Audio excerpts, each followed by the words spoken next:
Hello बच्चों, कैसे हो आप सब। बेटा आज हम थर्ड लेसन पढ़ेंगे वसंत बुक का, हिमालय की बेटियां। तो इसमें इसके जो लेखक है बेटा वो नागार्जुन जी हैं।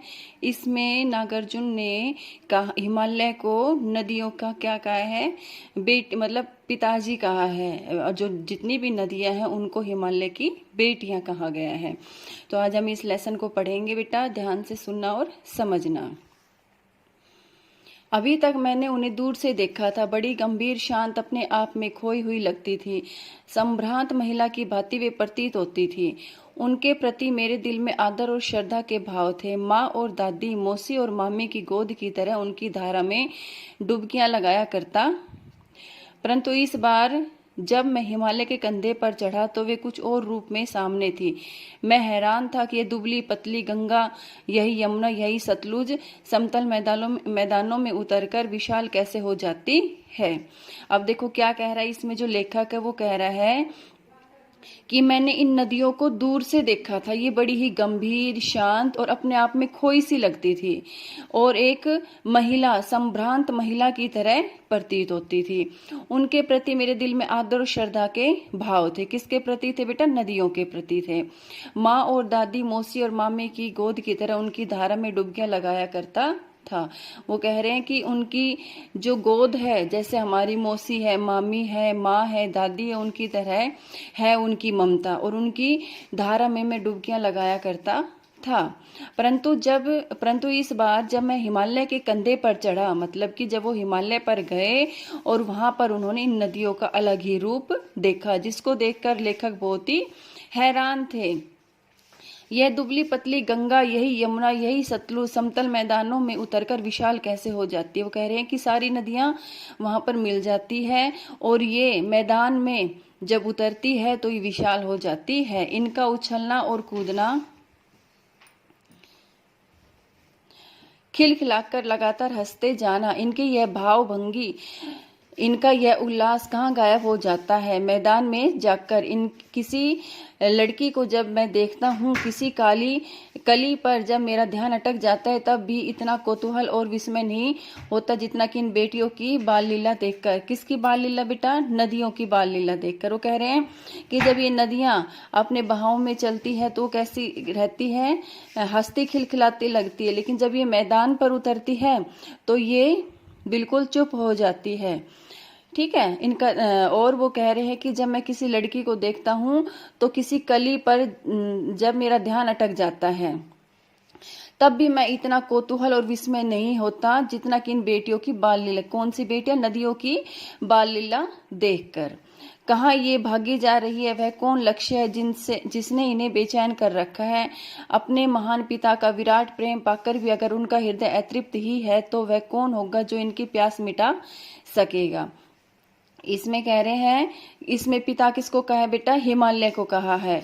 इसमें कहा ना हिमालय की बेटियां, तो जो नदियां हैं उनका पिता कौन है? हिमालय। तो वो कह रही है कि ये नदियां कहाँ भगी जा रही है, इनका लक्ष्य क्या है, ये इतनी बेचैन क्यों है। ठीक है, इनके विराट पिता का प्रेम पाकर भी इनका हृदय अतृप्त ही है तो वह कौन होगा इनकी प्यास मिटा सकेगा।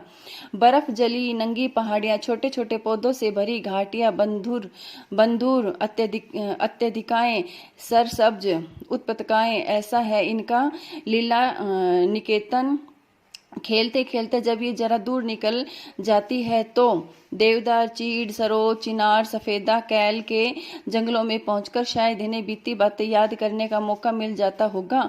कौन जाने बूढ़ा हिमालय अपनी इन नटखट बेटियों के लिए कितना सिर धुनता होगा। बड़ी बड़ी चोटियों से जाकर पूछे तो उत्तर में विराट मौन के सिवाय उनके पास और रखा ही क्या है। इसमें बेटा नदियों के बारे में ही बताया है कि वो किस तरह अपनी बाल लीलाएं करती है। उनके पिता हिमालय है और वो कह रही है कि अपने पिता के प्रेम से भी उनका हृदय क्या है? अतृप्त है। तो उनकी प्यास कौन मिटाएगा। अब आगे देखो, सिंधु और ब्रह्मपुत्र, ये दो ऐसे नाम हैं जिनके सुनते ही रावी, सतलुज, व्यास, चनाब, झेलम, काबुल, कपिशा, गंगा, यमुना, सरयू, गंडक, कोसी आदि हिमालय की छोटी बड़ी सभी बेटियां आंखों के सामने नाचने लगती है। किसका नाम लेते ही? सिंधु और ब्रह्मपुत्र पुत्र के नाम ऐसे नदियां हैं जिनका नाम लेते ही ये सारी नदियां इनकी आंखों के सामने नाचने लगती हैं। वास्तव में सिंधु और ब्रह्मपुत्र स्वयं कुछ नहीं है। दयालु हिमालय के पिघले हुए दिल की एक एक बूंद न जाने कब से इकट्ठा होकर इन दो महानदों के रूप में समुद्र की ओर प्रभावित होती रही है। इसमें क्या कह रहा है लेखक कि जब वो सिंधु ब्रह्मपुत्र दो नदियों के नाम लेता है तो उसमें ये सारी नदियां उनके सामने आ जाती है, छोटी बड़ी सभी बेटियां। बेटियां किसको कहे? इन नदियों को कहे, रावी सतलुज व्यास, इन सभी को क्या कहे? छोटी बड़ी सारी बेटियां कहाँ है। और ये वास्तव में सिंधु और ब्रह्मपुत्र स्वयं कुछ नहीं है। ये हिमालय पर जो पिघलती हुई बर्फ जो है वो जब निकलती है, गिरती है, तो इनसे पानी बन जाता है और इन दो महानदों के रूप में समुद्र की ओर प्रवाहित होती रहती है, मतलब कि बहती रहती है। जो हिमालय पर बर्फ होती है वो पिघलकर समुद्र में जाती रहती है। कितना सौभाग्यशाली है वह समुद्र जिसे पर्वतराज हिमालय की इन दो बेटियों का हाथ पकड़ने का श्रेय मिला है। इसमें क्या कहा कि कितना सौभाग्यशाली, मतलब कि कितना भाग्यशाली है वह समुद्र जिसे पर्वतराज हिमालय की इन दो बेटियों का हाथ पकड़ने का श्रेय मिला है। किसको? समुद्र को। ठीक है। उसके बाद जिन्होंने मैदानों में ही नदियों को देखा होगा उनके ख्याल में शायद ये बात आ सके कि बूढ़े हिमालय की गोद में बच्चियां बनकर ये कैसे खेला करती है। ये कह रही हैं, लेखक कह रहे कि जिन्होंने मैदान में ही नदियों को देखा होगा उनके ख्याल में शायद ये बात आ सके कि बूढ़े हिमालय की गोद में बच्चियां बनकर ये कैसे खेला करती है, कि नदियों का रूप मैदानों में अलग होता है और ये हिमालय की गोद में इन बच्चियों का बच्चियां बनकर, मतलब कि क्या कहे, नदियों को छोटी बच्चियां, और इन ये कैसे खेलती होंगी, मतलब कि अलग अलग है। माँ बाप की गोद में नंग धड़ंग होकर खेलने वाली इन बालिकाओं का रूप पहाड़ी आदमियों के लिए आकर्षक भले न हो, लेकिन मुझे तो ऐसा लुभावना प्रतीत हुआ वह रूप की हिमालय को ससुर और समुद्र को उसका दामाद कहने में कुछ भी झिझक नहीं होती। इसमें क्या कहा? हिमालय क्या है? नदियों के पिता है और इनका पति किसे कहा है? समुद्र को कहा है। तो हिमालय का जो दामाद कौन हो गया? समुद्र हो गया, क्योंकि सारी नदियां कहाँ जाकर मिल जाती है? समुद्र में मिल जाती है।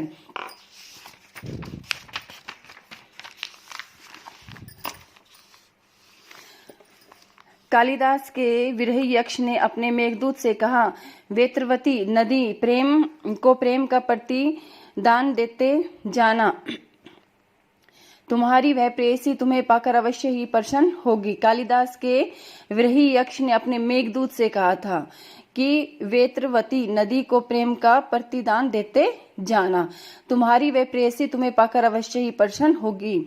यह बात इन चंचल नदियों को देखकर मुझे अचानक याद आ गई और सोचा कि शायद उस महाकवि को भी नदियों का सचेतन रूपक पसंद था। कौन थे महाकवि? कालिदास। दरअसल जो भी कोई नदियों को पहाड़ी घाटी और समतल आंगनों के मैदानों में जुदा जुदा शक्लों में देखेगा वह इसी नतीजे पर पहुंचेगा। इसमें क्या है कि नदियों के अलग अलग रूप है बेटा। नदियां को पहाड़ी घाटी और समतल के मैदानों में देखेंगे तो इनका अलग अलग क्या है? नतीजे हैं, अलग अलग शक्ल है इनका, और ये जो भी इनको देखेगा तो वह इसी नतीजे पर पहुंचेगा। काका कालेलकर ने नदियों को लोक माता कहा है। जो काका कालेलकर है इन्होंने नदियों को क्या कहा है? लोक माता कहा है। किंतु माता बनने से पहले यदि हम इन्हें बेटियों के रूप में देख ले तो क्या हर्ज? वो कह रहे कि माता बनने से पहले हम इन्हें बेटियों के रूप में देख लेते हैं। और थोड़ा आगे चलिए, इन्हीं में अगर हम प्रेयसी की भावना करें तो कैसा रहेगा? वो कह रहे हैं कि माता बनने से पहले हम बेटी का रूप देख ले, और इसमें अगर हम थोड़ा और आगे चले तो इसमें हम प्रेयसी की भावना को भी देख सकते हैं। ममता का एक और भी धागा है जिसे हम इनके साथ जोड़ सकते, बहन का स्थान। कितने कवियों ने इन नदियों को दिया है। एक दिन मेरी भी ऐसी भावना हुई थी। थोलिड की बात है, मन उचट गया था, तबीयत ढीली थी, सतलज के किनारे जाकर बैठ गया। दोपहर का समय था, पैर लटका दिए पानी में। थोड़ी ही देर में उस प्रगतिशील जल ने असर डाला, तन और मन ताजा हो गया तो लगा मैं गुनगुनाने। उसमें क्या कहा है? काका कालेलकर ने नदियों को लोक माता कहा है, लेकिन ये कह रहे हैं कि माता से पहले वो बेटी हैं, और अगर थोड़ा और देखें तो ये प्रेयसी का भी रूप है, और उसके बाद देखें तो ये बहन का भी रूप है। और इसमें लेखक ने अपने बारे में बताया है कि उनकी तबीयत खराब थी, तो सतलज के किनारे पर बैठ गए थे और पैर लटका लिए थे पानी में, जिससे उनके मन को बहुत ही शांति मिली थी, उनको बहुत ही अच्छा महसूस हुआ था। तो बेटा इस लेसन में हिमालय को नदियों की क्या कहा है? हिमालय को नदियों का पिता कहा गया है और समुद्र को इनका दामाद कहा गया है। हिमालय का दामाद समुद्र है और हिमालय की बेटियां नदियां हैं। तो इसमें बेटा सारी नदियों का वर्णन किया गया है। इसमें काका कालेलकर ने नदियों को माता का रूप बताया है, फिर इनको बेटी का रूप बताया है, बहन का रूप बताया है और प्रेयसी का रूप बताया है, जिन्हें जो भी ये नदियां समतल मैदानों में अलग इनका रूप होता है और पहाड़ी घाटियों में इनका अलग रूप होता है। तो ये दोनों ही रूप बड़े ही मनोहारी होते हैं, जिन्हें देखकर सबको बहुत ही अच्छा लगता है। तो बेटा इस लेसन में इतना ही। मैं उम्मीद करती हूँ तुम्हें समझ में आया होगा। Thank you.